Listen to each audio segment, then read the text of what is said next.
In this video, I'm going to show you a step-by-step guide on exactly how I was able to fix my PS5 network error. So basically what I did firstly is that I went into settings on my PS5 here, as you can see, and now on settings I just went to network right here. So on network what we need to do is to click on settings here and then click on set up internet connection. And as you can see, I'm currently on this page right here. So now in here you need to check for your registered networks, and then you need to click on this button right here on your controller, on your PS5 controller.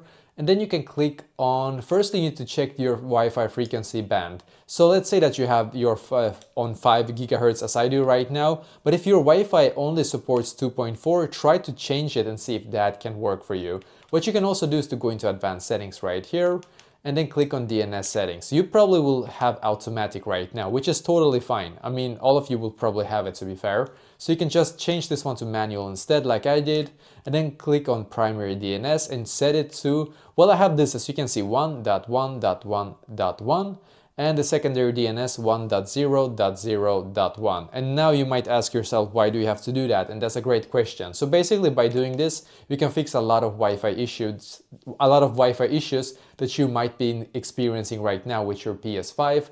And this will probably not speed up your Wi-Fi, but it can fix all the DNS errors that might be causing a lot of issues for your Wi-Fi. So click on OK here in the bottom right corner when you're done, and just wait for it to reconnect, basically, as you can see right here. And now when it's done, you can go back and try once again, and hopefully it's going to be fixed for you as well.